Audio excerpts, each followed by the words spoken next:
ಶಾಲಾ ವಿದ್ಯಾರ್ಥಿಗಳ ಶೈಕ್ಷಣಿಕ ಪ್ರವಾಸಕ್ಕೆ ರಿಯಾಯಿತಿ ದರದಲ್ಲಿ ಸಾರಿಗೆ ಬಸ್ ಒದಗಿಸಲು ದಾಂಡೇಲಿ ಸಮಗ್ರ ಅಭಿವೃದ್ಧಿ ಹೋರಾಟ ಸಮಿತಿಯ ಅಧ್ಯಕ್ಷರಾದ ಅಕ್ರಮ್ ಖಾನ್ ಮನವಿ. ಶಾಲಾ ವಿದ್ಯಾರ್ಥಿಗಳ ಶೈಕ್ಷಣಿಕ ಪ್ರವಾಸಕ್ಕೆ ರಿಯಾಯಿತಿ ದರದಲ್ಲಿ ಸಾರಿಗೆ ಬಸ್ ಒದಗಿಸಲು ಅಗತ್ಯ ಕ್ರಮವನ್ನು ಕೈಗೊಳ್ಳಬೇಕೆಂದು ದಾಂಡೇಲಿ ತಾಲೂಕು ಸಮಗ್ರ ಅಭಿವೃದ್ಧಿ ಹೋರಾಟ ಸಮಿತಿಯ ಅಧ್ಯಕ್ಷರಾದ ಅಕ್ರಮ್ ಖಾನ್ ಅವರು ಮಾಧ್ಯಮದ ಮೂಲಕ ಶಿಕ್ಷಣ ಸಚಿವರಿಗೆ ಮತ್ತು ಸಾರಿಗೆ ಸಚಿವರಿಗೆ ಮನವಿಯನ್ನು ಮಾಡಿದ್ದಾರೆ. ಅವರು ಶುಕ್ರವಾರ ದಾಂಡೇಲಿ ನಗರದಲ್ಲಿ ಮಾಧ್ಯಮಕ್ಕೆ ನೀಡಿದ ಹೇಳಿಕೆಯಲ್ಲಿ ಶಾಲಾ ವಿದ್ಯಾರ್ಥಿಗಳ ಶೈಕ್ಷಣಿಕ ಪ್ರವಾಸಕ್ಕೆ ಪ್ರತಿ ಕಿಲೋಮೀಟರ್ಗೆ 45 ರೂಪಾಯಿಯಂತೆ 350 ಕಿಲೋಮೀಟರ್ಗೆ ಹಣವನ್ನು ಪಾವತಿಸಬೇಕು.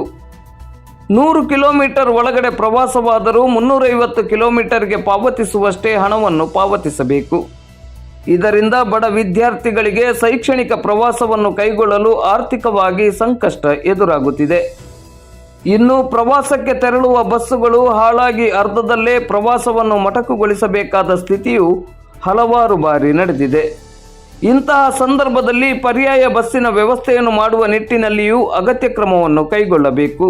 ಶಾಲಾ ಮಕ್ಕಳ ಶೈಕ್ಷಣಿಕ ಚಟುವಟಿಕೆಯ ಹಿನ್ನೆಲೆಯಲ್ಲಿ ಹಾಗೂ ಕಲಿಕೆಗೆ ನೆರವಾಗುವ ನಿಟ್ಟಿನಲ್ಲಿ ಬಸ್ಸು ಓಡಾಡುವ ಕಿಲೋಮೀಟರ್ಗೆ ಅನುಗುಣವಾಗಿ ಓಡಾಡಿದ ಕಿಲೋಮೀಟರ್ಗಷ್ಟೇ ಹಣವನ್ನು ಪಡೆದುಕೊಳ್ಳಬೇಕು. ಈ ನಿಟ್ಟಿನಲ್ಲಿ ವಿದ್ಯಾರ್ಥಿಗಳ ಶೈಕ್ಷಣಿಕ ಪ್ರವಾಸಕ್ಕೆ ವಿಶೇಷ ರಿಯಾಯಿತಿ ದರದಲ್ಲಿ ಸಾರಿಗೆ ಬಸ್ ಒದಗಿಸಲು ಅಗತ್ಯ ಕ್ರಮವನ್ನು ಕೈಗೊಳ್ಳಬೇಕೆಂದು ಅಕ್ರಮ್ ಖಾನ್ ಅವರು ಶಿಕ್ಷಣ ಸಚಿವರಿಗೆ ಮತ್ತು ಸಾರಿಗೆ ಸಚಿವರಿಗೆ ಮನವಿಯನ್ನು ಮಾಡಿದ್ದಾರೆ. ಸಾರಿಗೆ ಸಚಿವರು ಮತ್ತು ಶಿಕ್ಷಣ ಸಚಿವರಲ್ಲಿ ಕೇಳಿಕೊಳ್ಳುವುದೇನೆಂದರೆ, ಸರ್ಕಾರವು ಅನೇಕ ಯೋಜನೆಗಳು ತಂದಿದ್ದಾರೆ. ಆದರೆ ಶಾಲಾ ಮಕ್ಕಳಿಗೆ ಪ್ರವಾಸಕ್ಕಾಗಿ ಯಾವುದೇ ಯೋಜನೆ ಮಾಡದೆ ಮಕ್ಕಳಿಂದ ಹೆಚ್ಚಿನ ದುಡ್ಡು ವಸೂಲು ಮಾಡುವ ತಂತ್ರ ನಡೀತಾ ಇದೆ. ಅದೇನೆಂದರೆ, ಸಾರಿಗೆ ಬಸ್ಸನ್ನು ಬುಕ್ ಮಾಡಿದರೆ 47 ರೂಪಾಯಿ ಪ್ರತಿ ಕಿಲೋಮೀಟರ್ಗೆ ತುಂಬಬೇಕು. ಪ್ರತಿ ದಿನಕ್ಕೆ 350 ಕಿಲೋಮೀಟರ್ ಕನಿಷ್ಠ ಓಡಬೇಕು ಅನ್ನುವ ಯೋಜನೆ ಇದೆ. ಓಡದೇ ಇದ್ರೆ 100 ಕಿಲೋಮೀಟರ್ ಓಡಿದ್ರೂ ಸಹ 350 ಕಿಲೋಮೀಟರ್ ದುಡ್ಡು ವಸೂಲಿ ಮಾಡುವುದು ಇದು ಸರಿಯಾದ ಕ್ರಮ ಅಲ್ಲ. ಇದು ಮಕ್ಕಳಿಗೆ ಪ್ರವಾಸಕ್ಕೆ ಹೋಗುವ ಒಂದು ವರ್ಷದಲ್ಲಿ ಒಂದು ಬಾರಿ ಇರ್ತದೆ. ಇದರಲ್ಲೂ ಸಹ ದುಡ್ಡು ಗಳಿಸುವ ಯೋಜನೆ ಹಾಕಿಕೊಳ್ಳದೆ ಮಕ್ಕಳಿಗೆ, ಶಾಲಾ ವಿದ್ಯಾರ್ಥಿಗಳಿಗೆ, ಕಾಲೇಜ್ ವಿದ್ಯಾರ್ಥಿಗಳಿಗೆ ಉಚಿತವಾಗಿ ಕೊಡೋದು ಅವಶ್ಯ ಇಲ್ಲ.